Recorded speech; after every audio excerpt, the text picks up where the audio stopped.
As you may or may not know, my name is London DeJarnay. I'm the programs coordinator here at Swipe Out Hunger.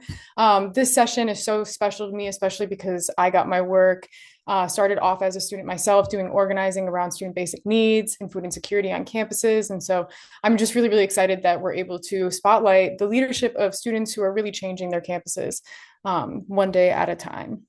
So we're going to go ahead and get started with just a brief agenda. We're going to do an overview of some student leadership data, and then we're going to get right into panel introductions. I'm so excited to introduce you all to the wonderful panel that we have today and hear more about their insights based on the experiences that they've had organizing and working with their institutions to advance student basic needs on their campuses. So just as a brief introduction of the topic and why it's so necessary, I really do think it's worth mentioning that in so many campuses across the country, students are working so hard to connect other students to student basic resources. Word of mouth is one of the absolute strongest tools when it comes to connecting students to resources that they may not know are even present on their campuses.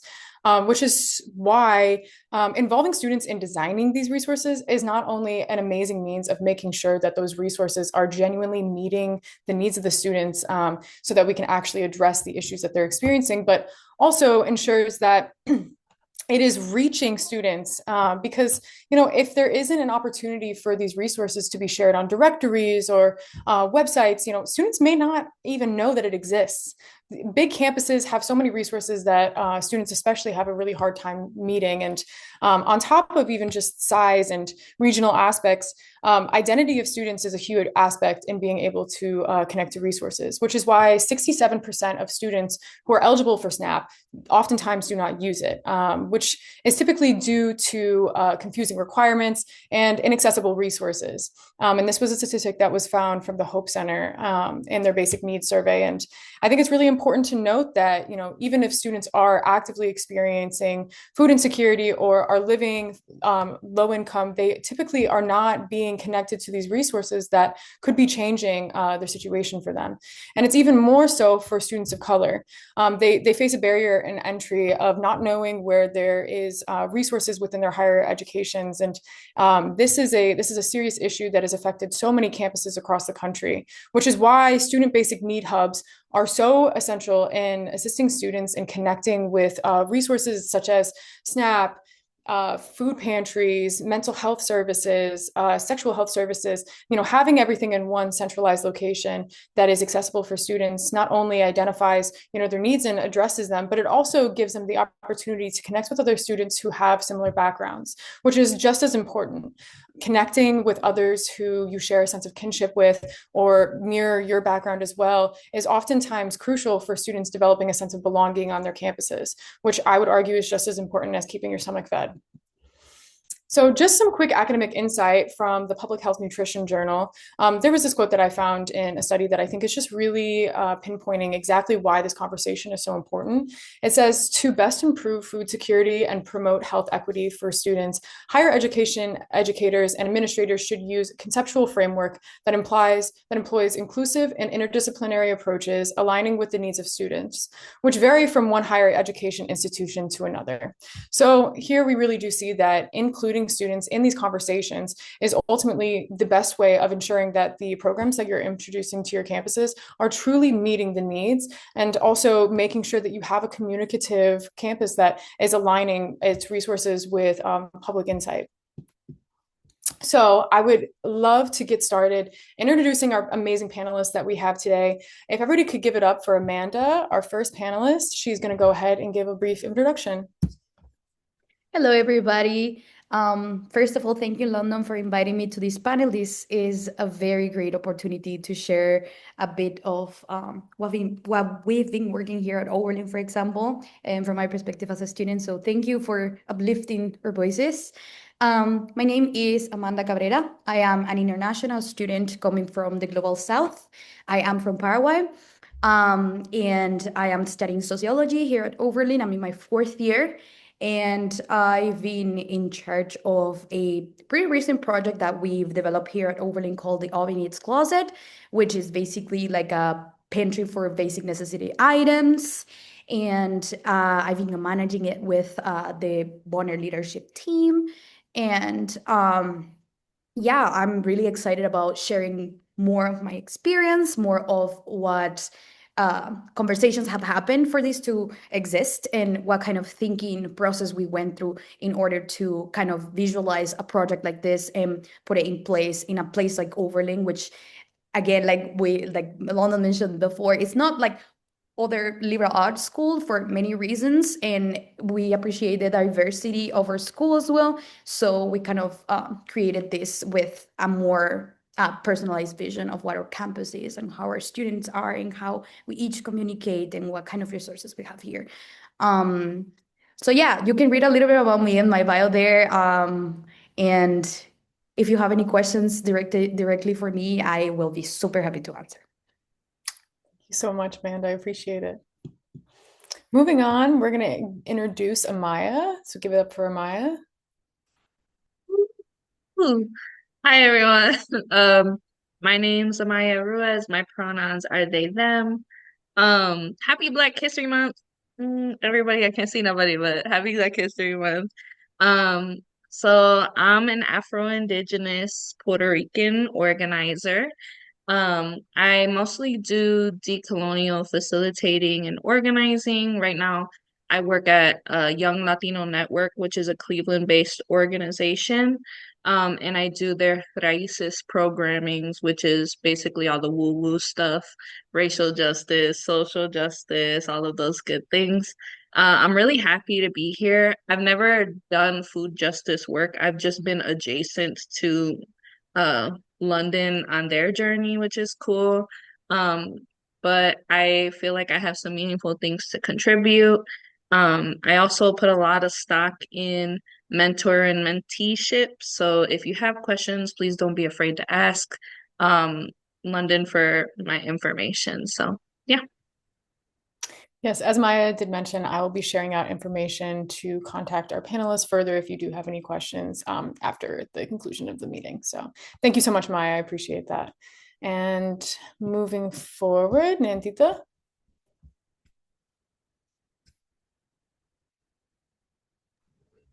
Hi, everybody. My name is Nandita. I'm a second year student at Parsons School of Design. I am currently involved on campus, started this year, being involved on campus on reducing food waste and connecting students with various resources. So I run a food recovery account on Instagram currently called Frugalicious Mamas, where we post about where there's free food on campus, leftover food from events to reduce this food waste, but also help students who are facing food insecurity. Um, as that is a very common issue on many college campuses, but definitely not something that's talked about enough. And with Frugalicious Mamas, we also host food drives where we donate to our on-campus food pantry and to City Harvest New York. Um, and I'm currently in the process of starting up a chapter of the national organization Food Recovery Network, trying to start a chapter on our campus right now. But it has been so wonderful to be able to work with the amazing students who are involved in our program, and I'm so excited to hear everybody else speak because I've been able to speak with so many wonderful student leaders, and that's really where progress happens when we're having those honest and open conversations. Absolutely. Thank you so much. And as someone who also started a chapter of Food Recovery Network in college, it's so exciting to hear that that work continues. And we love, partnering with all types of campus food leadership. So we're so excited to hear more about that as well. And now we're going to introduce Iris, who has also had experience with Food Recovery Network as well. So let's hear more about you, Iris. Hello, everyone. My name is Iris. I'm a current fourth year student studying environmental science at Allegheny College. On campus, currently, I'm in student government as the co-director of student affairs, which I had the honor of doing with London when London was a senior here 2 years ago. But through that, I'm the chair of the dining committee, kind of connecting students to the dining provider here on campus. And I've also done work with Food Recovery Network through that. And I'm also currently working on my senior capstone project. The full name is right there, but I'm just looking at food literacy on campus and different ways that we can get more food education programming to students on campus, just because Allegheny College has a 4 year dining hall requirement. So there's not that much room to learn how to cook before you leave. and that's what I'm looking at. But yeah, excited to be here.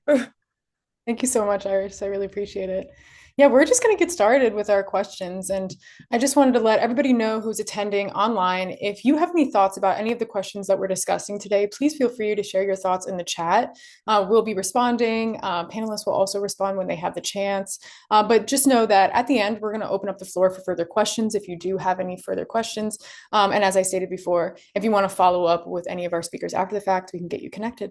So thank you so much. So yeah, getting started, I wanted to first provide this quote from the Institute of College Access and Success, where they state, a wraparound approach is key when connecting students to support and resources, an approach that invites community partners, schools, families, and most importantly, the students to work together to develop assets in youth.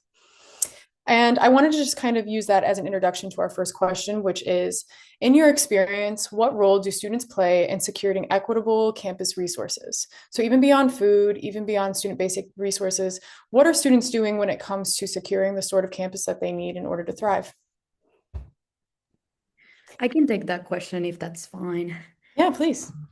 So again, just for a little bit of context, I am from Oberlin College. This is a predominantly white institution located in Oberlin, Ohio. And the Oven Eats Closet was created because of a conversation that's happened with my Bonner program coordinator, who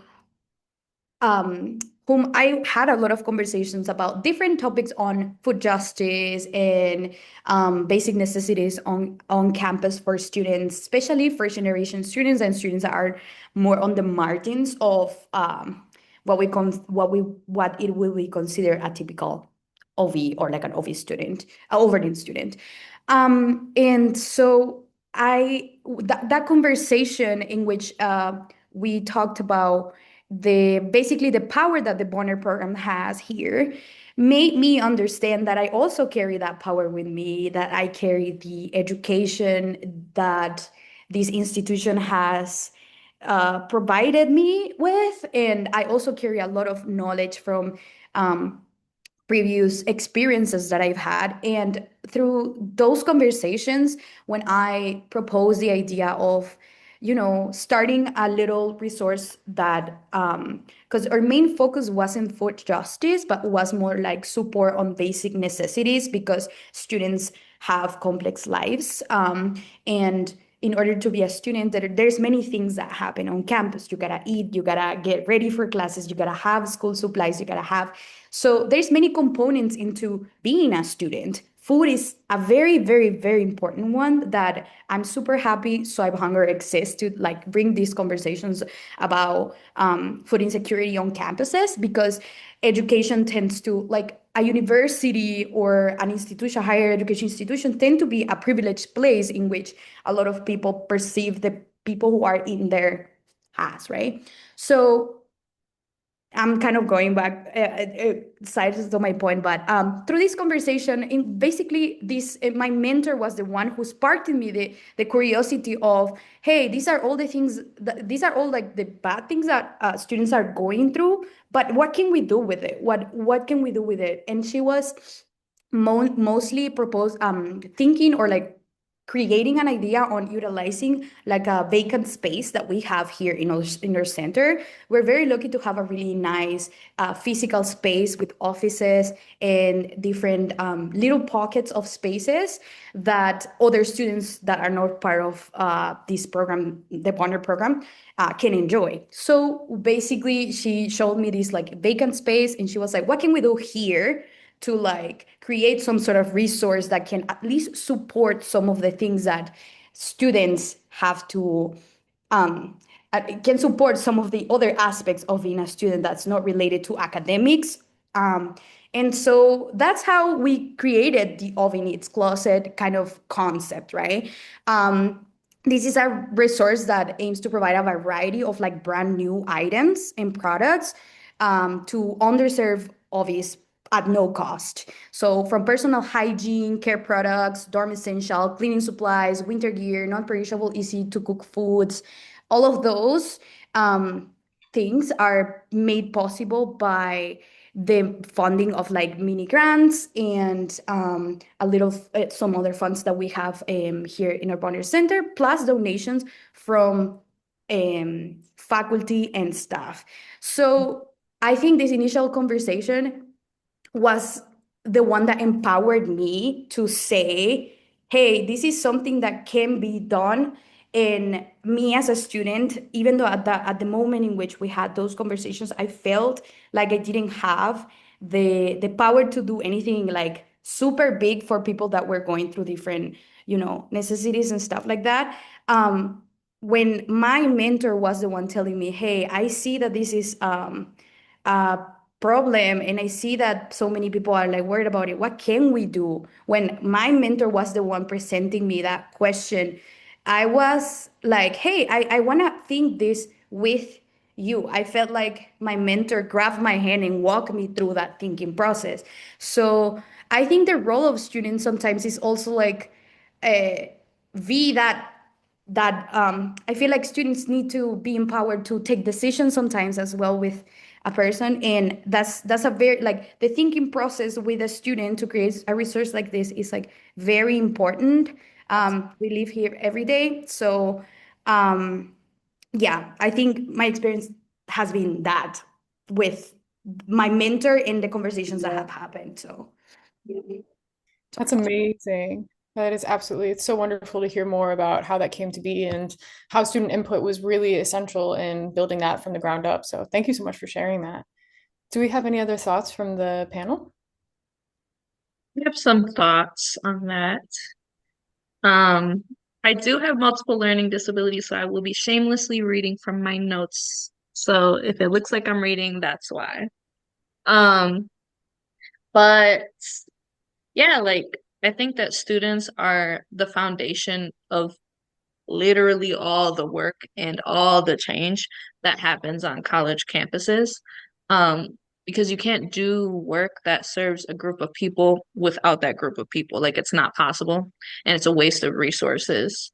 Um, I think for me, what sticks out though is that like the most visible work, the work that colleges will show off, to show, oh, look at our student leaders and organizers. We'll see the work of club leaders and student government representatives, but we never see the students organizing externally and underground of the institution.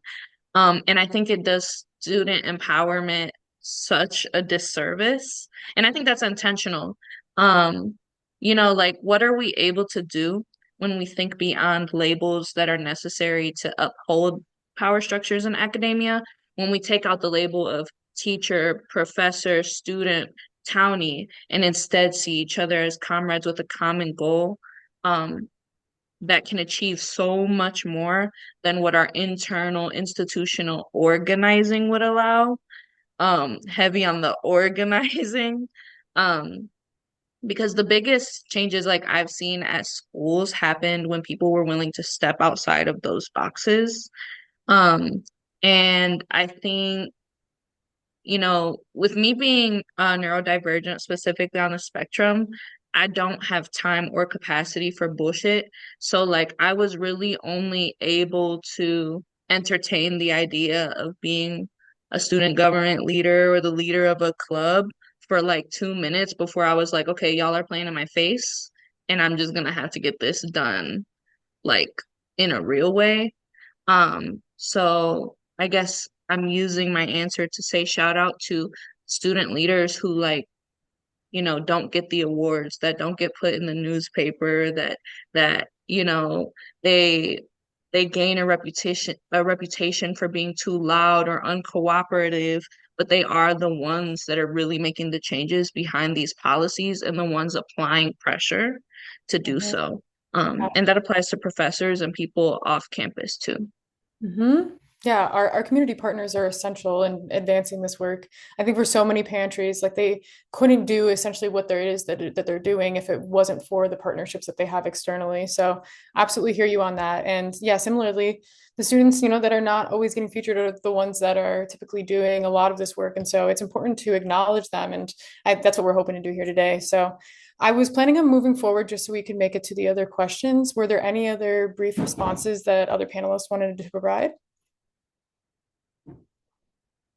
Okay, so I'm going to move forward. Our next question is, how has student data informed basic needs policy on your campus? Otherwise, how has student input shaped the way that basic needs programming has come to be on your campus?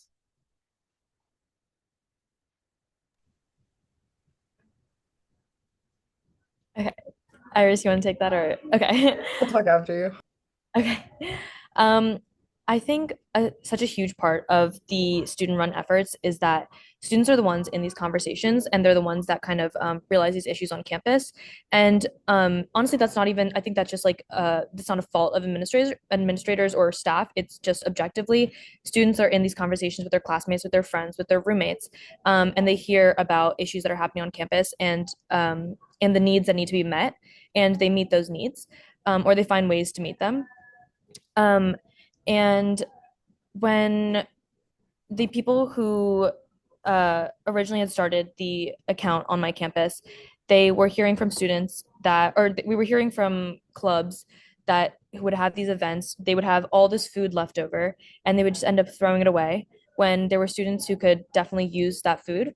And so, based on that information, and based on the conversations that we have with our classmates and friends, we start like this account was started, and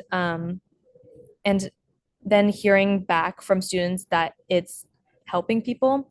I think it's kind of like it's like a positive feedback loop, and then we keep on expanding expanding from there.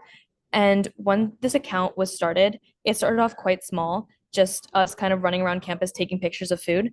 But now there's so many people, including students, faculty, administration, club organizers, external and internal, who will send us food or send us that they're having events happening. And they'll say, we're going to have food left over at this time, and we'll post about it and we'll let students know. And I think it can start off so small and then it expanded into something so much bigger. And now we have so much support and backing from various organizations and administrators. And it's amazing. And it's really great what just those small conversations can lead to into a bigger framework. Because I feel like teachers are always saying, don't feel free to raise your hand because if you have that question, chances are other people do as well. And that's so true in situations like this as well, where if one person's having an issue, there are chances are, and it's true that many others are also having that same issue. And I think this has hopefully helped more people well from when it started. Absolutely. Such a good point. I love that analogy. I think I'm definitely going to be stealing that when I talk about this because Thank you. it's true. I mean, and I think that's why a lot of people end up starting this work is because they see it firsthand and then once they connect with others and everybody starts to get together and organize, you see that, these issues are widespread and it's not just one type of student either. It's all different types of students that are experiencing needs. And I think it's just, yeah, that was a really, really great point. I appreciated that. Thank you. Iris, did you have a point before? Yeah, kind of off that, like there is a sort of divide, I guess, between upper administration and the students where like those conversations are happening between students, but maybe aren't making it all the way up the chain. And at least in my experience, a lot of the times when I've been talking to administrators, they want to see more like tangible data. So like we just pushed out a week ago on campus like a food insecurity survey, just because like there have been students talking and being like this is an issue, and a lot of administration was like, well, we need to see charts, we need to see responses, everything like that. So I would say definitely like surveys, getting written information down can definitely help in the push against like more upper administration where they're maybe not as involved as maybe like some of the professors on campus who are sometimes backing the students a little bit more. Absolutely. Yeah, we'll actually get into this more towards the end of our presentation today. But yeah, data is essential and for multiple reasons, from just, developing an effectively impactful program, but also in securing funding and demonstrating need to your institution. So we'll definitely discuss those things more. But you do raise a great point in that having that data, it changes everything. It really does, because oftentimes it's just not known the degree of the need. Did we have any other thoughts on this one before we move forward? Okay, sounds good. So our next question is, how does student input in campus policy influence the impact of resources and programming? So this is a little bit more focused on the impact portion of that. I can take a little bit of this because one little experience that we've had is that previously, because in the way in which resources are informed on campus has been changing in the past year for newer cohorts and stuff like that. I feel like in a very privileged campus, uh, administratives tend to think that students don't go through needs and stuff like that, or don't need certain things.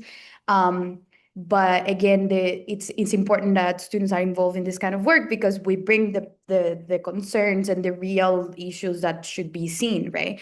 So definitely creating a resource like this on campus here at Oberlin, for example, has created a much more like wider way of communicating general resources, especially resources that are non-academic. And there have been the creation of different like manuals, or like directories. Certain directories are modified. The focus of needs are no longer not like no longer seen in a certain way, but like they are talked about in a way in which it affect like everybody, regardless of any specific identifier or specific socioeconomic position, might need, and open it to like, okay, here are resources for you to succeed as a student, and kind of changing the narrative of stuff for example, resources that are like a food pantry, for example, which carries with a certain kind of stigma. Are I feel like this kind of resources are helping change that narrative. And yeah, definitely it's like we're trying to normalize it and to put the word out there and to destigmatize it by just mentioning it in different spaces and in different places, and just sharing it with as many students as possible, not just with certain groups. Absolutely, that's a great point. And we will get into more of a discussion about stigma here shortly, but I think that you really nailed it on the head. I mean, there is a wide list of reasons why students may experience a new need for a resource. And oftentimes it doesn't have an immediate tie to income or status in that sense. But when you're a student, you're focusing on so many different aspects of life. And so really focusing on that narrative change of this is a widespread issue and it shouldn't be an issue and it's not one that we should expect. This whole narrative of you joining college and immediately being assumed to only eat ramen is wrong. It's not, we wouldn't allow that for any other age group. And the idea that it has become something that's so deeply normalized that it makes it clear that this is, a matter of also changing narrative as well. So that's a really, really great point. Did any other panelists have anything to add on to that? Yeah, I just wanted to say, like, this question was hard for me to think of because, like, it kept leading to a different issue, which I wanted to highlight, if that's okay. I was thinking about how I can only speak to the experiences of the schools that I've worked with and then the school that I attended. Um, like, I think students are great at like drafting and proposing, and institutions are all right at accepting these policies. But I think that the real issue that comes up for me is um, building intergenerational external infrastructure to hold administrators accountable to implementing them in a way that doesn't include completely excludes student service leaders from the fruits of their own labor. I see these policies that students like almost killed themselves trying to create. And then the minute that those policies are taken in and accepted by the institution, like they're never seen at the table again. And, I think that this is part of an ongoing tactic that institutions use to kind of just like placate that student until they graduate and then snuff out their work the minute they're gone. Um, and so this is why it's important to, like I said, like disaffiliate from these labels of professor, student, blah, blah, blah. Who's going to be here long enough to sustain what we just created? Because we can't do it once we're gone. No, absolutely. I mean, you raise a great point, and the fact that our education system seems to, somewhat, not always, but typically operate on like a 4-year basis. It's really hard to ensure that that progress continues after, if there is a student or a student group that's leading that, like what happens after they graduate, making sure that students still remain a part of that conversation, even if the one contact student that was leading a lot of this work is no longer there. So you absolutely raise a great point in that. And I'd be really interested to hear what other panelists think on that as well.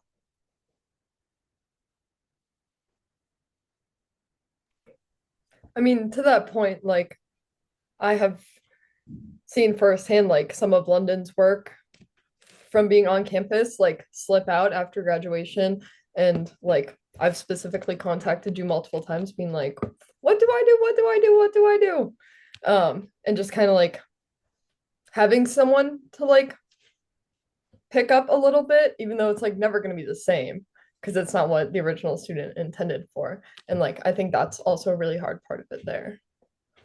Absolutely. And I think that, I mean, institutions are living, they're like, in my mind, they're like living, mobile, changing, creatures. And the needs of the institution at one point is absolutely not completely aligned, 4 years later. Institutions change. And I think that especially with, our current modern moment, there's so many, policy changes that are constantly happening and regional changes that, what might have worked before maybe doesn't work anymore. And so that's why like having this like consistent conversation that doesn't just stop at one point, because the chances are, hunger is never just going to stop. I mean, obviously that's the goal, but I think that, we're far from that right now. And so we definitely need to maintain this conversation, even if we think that, we created this resource, it should be, it should be over, but you got to continue to do checks and balances, because like, the whole reason that a lot of these issues come up is that it wasn't known that it was an issue. And so you got to make sure that these modes of conversation are continuing. So yeah, I totally agree with both of you in that, we have to make sure that students remain in this conversation, even when it does become institutionalized on the sense of policy as well. So I feel like, yeah, go ahead.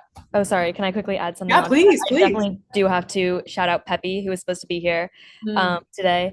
They started Friglicious Mamas, and they've just been so they graduated last year, so that's when I took over, and they've been so instrumental in continuing the organization. And I think that's a huge thing. You just have to continue being involved. You have to keep pushing. That's like, I feel like that's kind of what I learned when I came to college. Like, you just have to keep on pushing and pushing and pushing to get where you need to be.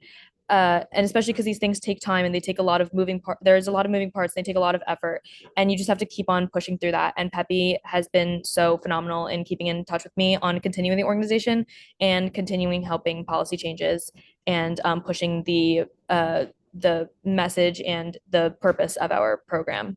So yeah. Amazing. Yeah, we really had wished that they could attend today, but we're really excited to just hear about, everything that your organization has been doing. Because again, I think it is really truly a testament of students connecting students to food, and it extends beyond that. But I definitely think that having that continual engagement with even just the people who are organized initially is a great way of making sure that the impact is still meeting the students that it was, intended to reach. So absolutely. Do we have any other thoughts from the panelists before we move on to the next question? Okay. Yeah, so the next question is, does student involvement decrease the stigma of utilizing basic needs resources? So how does the social aspect of utilizing these resources become affected by it becoming more expansively known? I thought this question was interesting.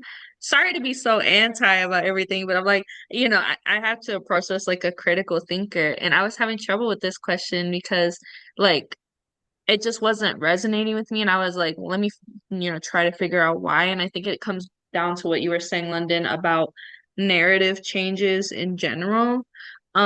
Because for someone like me, so I was homeless when I came to college.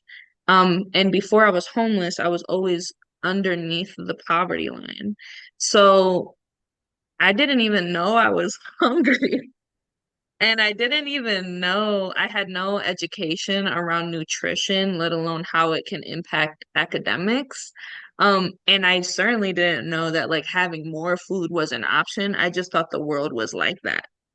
Um, and so I think that like focusing on like stigma is important, but for some of us, like it kind of skips a few steps because um I don't like for me, like I there was not a personal stigma around being on food stamps. I never knew anybody who wasn't on food stamps. So to me, like I got a stigma against you because why are you acting funny about food stamps? Right? But yeah, like I think that there is this very like base level part of organizing around any issue where sometimes like the people that are like at the bottom of the hierarchy like don't even know that this is a problem at all, even though their stomachs are running empty. So I just wanted to share that piece. No, I mean, that's an amazing perspective. And I think that it does identify, maybe how there is different socialized experiences for students who have been experiencing need, issues with need even before coming to college versus students who come to college and for the first time in their life, they have no idea how to access resources that they suddenly need. And so there's a whole host of reasons why a student may reach out and access these resources. And that's like so much of what we're doing here at Swipe is trying to, make it so that folks understand that a student is not just one kind of student. And oftentimes there are folks who are parenting students, and there are international students or students who are at an advanced age. There are so many different kinds of students who may be experiencing needs at a different time in their lives for a whole different host of reasons. But it is important to focus on, especially when we are having these conversations about students that we know are coming from a place of of need when entering college, ensuring that we're focusing on just getting them connected to those resources more so than, maybe some of these other aspects, because at the end of the day, that those resources and getting connected to those resources and realizing that you should have those resources. And there is no reason that you should be experiencing hunger or pain.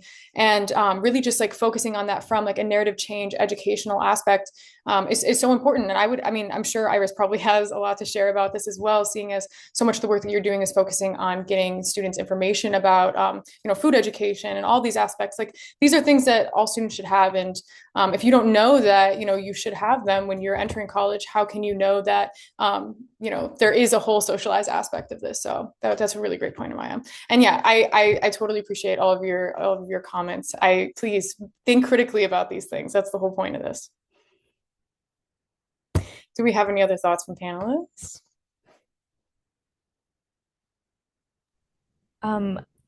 I will say this, I think another big thing from our organization is student involvement.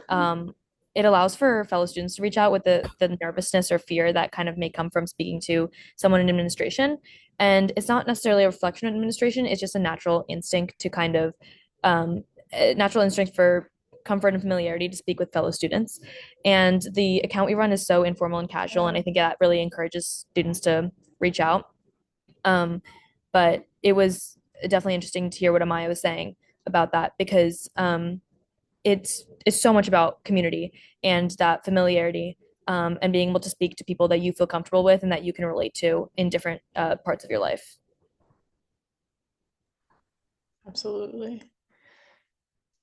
Yeah, I really do think that when it comes to the student on student interaction that comes from this sort of programming, I know for me, like seeing that I had this essentially a cohort of peers who were experiencing a lot of the mirrorization of like background, but also income and positionality, it made me feel like I wasn't, so alone. And I think that a lot of that, came from the fact that having, cohorts that are specifically for students of similar backgrounds, again, not only makes you feel like you're at home, but also, that was how I was finding out about scholarship programs. That's how I was finding out about off-campus resources. I was finding out about housing grants and all of these things that, again, were not publicly accessible in a lot of ways. Like it wasn't, they weren't advertising it on every block. There wasn't, information easily accessible on the website. And so I think that, when it comes to decreasing stigma, if it's just being talked about as another resource like the health center is, or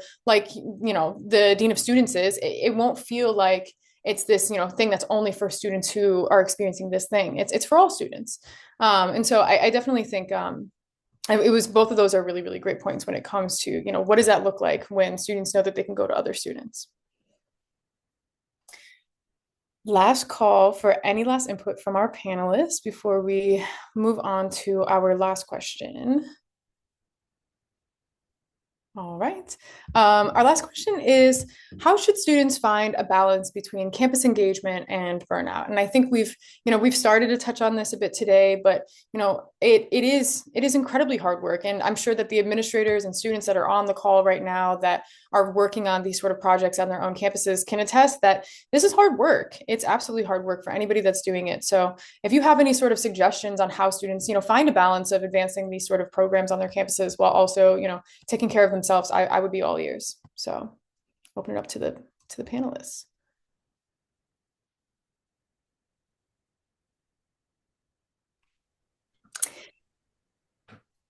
Go ahead. I think a major thing that I've done just like across leadership since I've been in college is like looking for other organizations that could like tie in at the end of the day.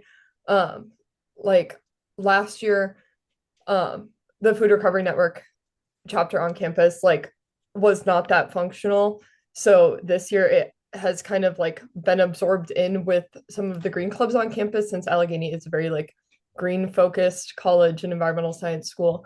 And it's kind of like restarted through them instead. And they have like scheduled every Thursday, they're doing recoveries and everything like that. But also just like as a student leader, realizing like what pieces you have to like pull together, and like what other clubs, student leaders, administrators, everything that you can talk to in order to kind of expand it outside of just you alone working on something. Like there are other people who can and will help you, and it's important to remember that.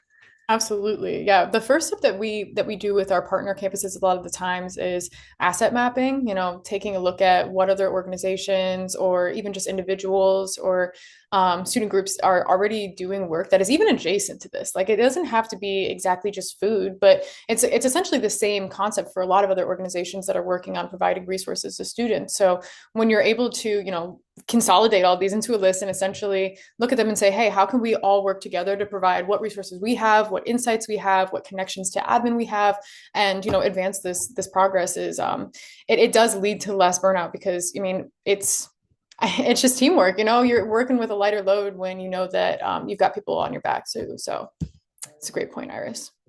So important. I have an answer as well. It's lengthy though, I'm not gonna lie, because this whole question is like, oh, how do I sum up Right. It's loaded. It absolutely worth of is. therapy, 10 years worth of therapy in a way that will not take us all the way to the end of the hour. So this is what I was able to come up with. And this answer is for students. So sorry for any administrators or professors on the call, because this is for the babies. Yeah, so firstly, get down a pen and a paper. Uh, Sit down before your nervous system sits you down permanently. Skill regression as a result of burnout is a real thing, and many of us do not know this until it is too late. But I promise you that the institutions we are fighting in do.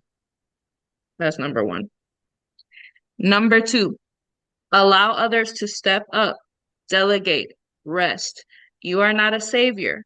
Operating at such a hyper independent, oh, nobody else wants to step up level ends up replicating hierarchies that we're trying to dismantle. It's called power hoarding. Allow others to lead, even if it's not how you would do it. We cannot move forward if you don't know how to slow down when you need to. None of us are magic. There will be times that the work has to get done without you there, even if it seems like the work will not be done at all because you need to step back. Take the time to remember that isolation is a tool of white supremacy meant to trick us so that we do not ever stop, to kill us off. Ground yourself in the fact that the work is always being done, even if it's not being done 2 inches in front of you.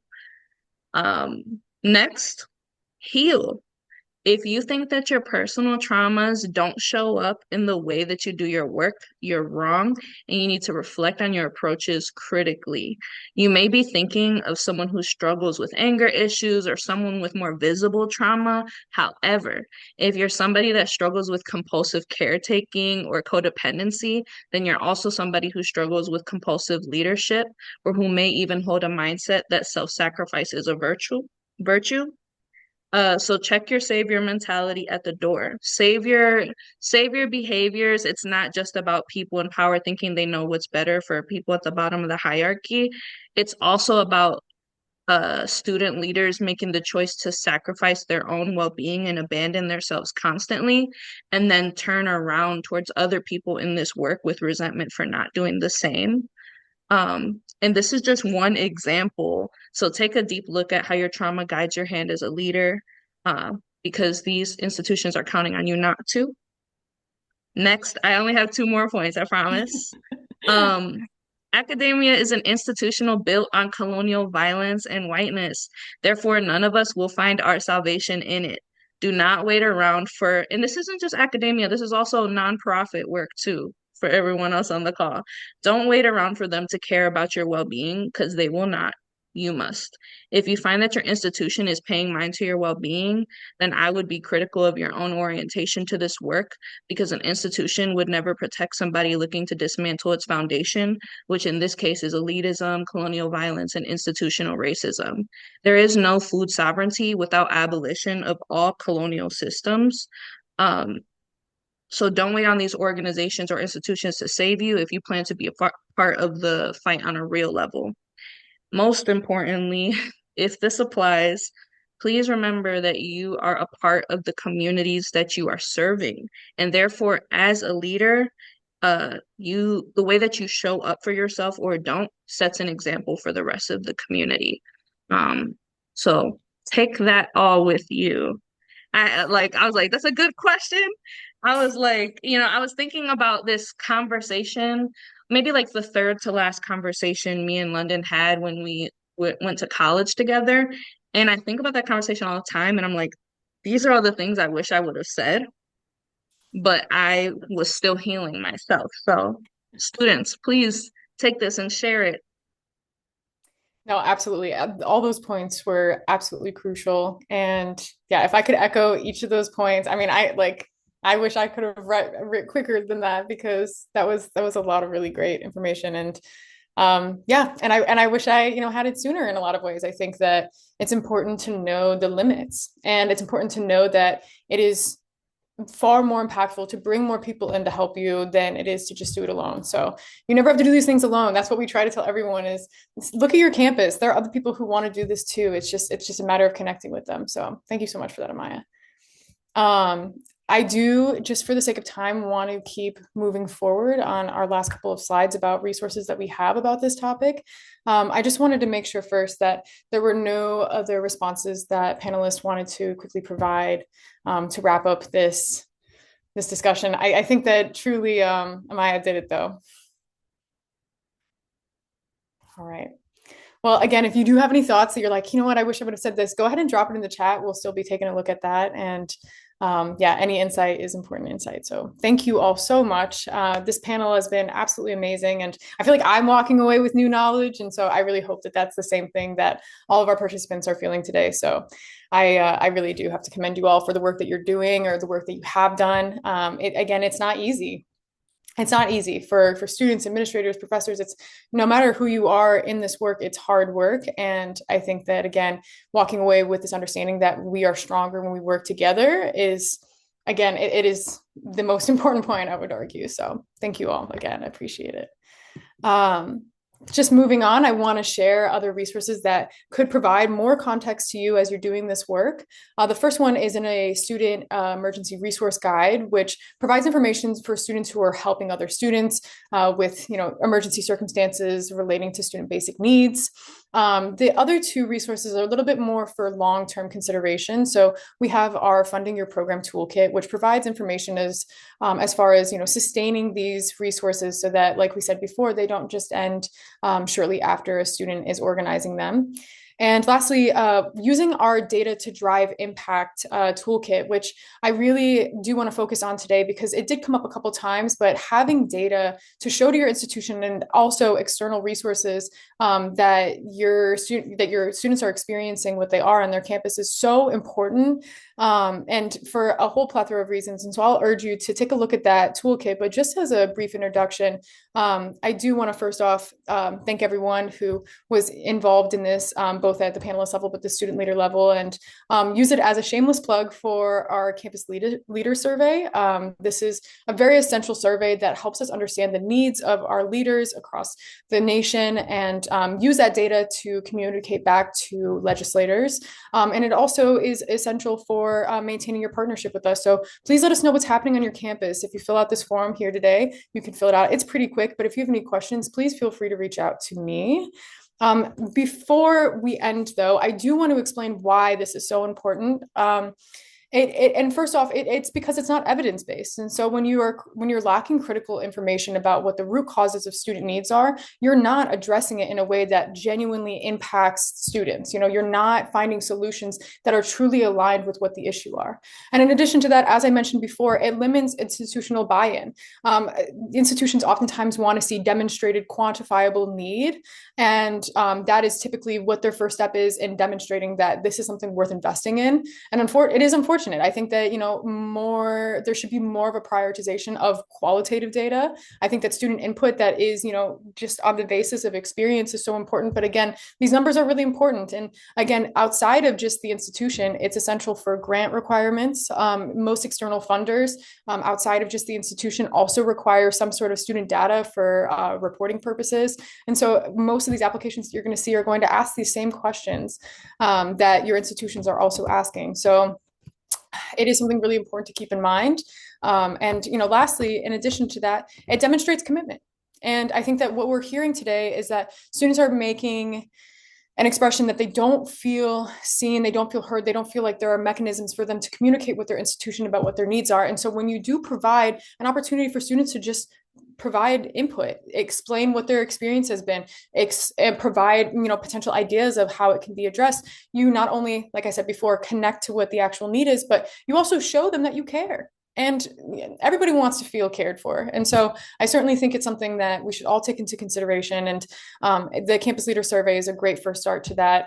It asks a lot of the basic information that your institutions are probably wondering, and also that your grant requires as well. So it's if this is something that you would like to connect on further and you want to know the best steps when it comes to conducting this sort of data collection, please do feel free to reach out to us at programs@swipehunger.org.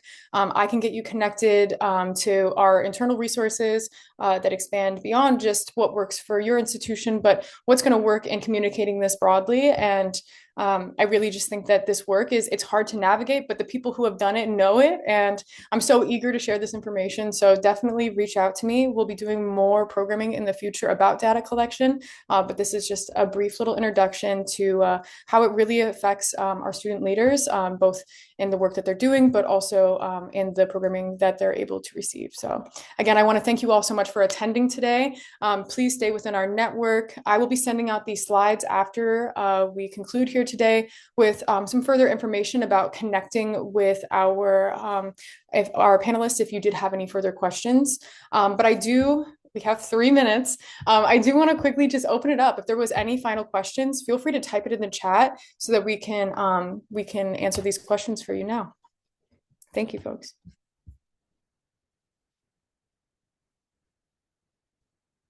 If there are no questions, though, that's totally all right. Also, we can totally end there. I think that we really did learn so much information here today.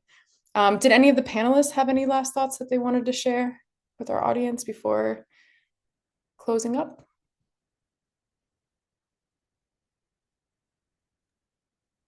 Yeah, I would just say that if you're a student leader and you're doing this fight, um, if you ever feel like what's the point or why does any of this like matter, um, just remember that you actually do, even if the institution doesn't continue to implement the work that you work so hard to get after you graduate, just remember that you're setting like a new precedent for what the next generation of students can get away with. Um, like I, my senior thesis was this research project that honestly I didn't think would have any impact, but it was a pretty powerful piece of work. And then boom, London, the class after me, like cited my thesis project and their research project. And apparently Iris also cited London's. And so it's like, I was sitting here like, why does any of this matter? This is just a stupid paper. And like 3 generations later, I'm a grandma, I suppose. And like that thesis is actually being taught in courses for community justice and education at the college and has made permanent changes in the service program that we're a part of. So just remember, like, you may not be able to see Van Gogh don't even know that he's famous. He died. So just it matters. It Yeah. does. It absolutely does. Thank you so much for sharing that, Amaya. Yeah, it really does. It advances the future of work that you didn't even know was possible. And I think that it may feel like a lot in the moment, but just know that the impact that you're making, you don't even know. Like you truly will never know the impact that you're making, especially on individuals on your campus, in addition to that. So thank you so much for that. We've got 1 more minute. So I do want to open up the floor if there's any other last thoughts. If not, I can cut you all loose a little early. I just want to make sure that we maintain this conversation. But what I will say is that, like I said before, I will send you all an email with an overview of the slides and also a recording of it in case you want to share it more broadly. I think that, we really did cover some amazing topics here today and some really important information about how you can approach this work on your campuses, no matter where you're at. So I really have to thank you all again for attending and for being in our network. Again, if you do have any questions, please feel free to reach out to me at programs@swipehunger.org. I hope you all have a wonderful evening and hopefully wherever you are in the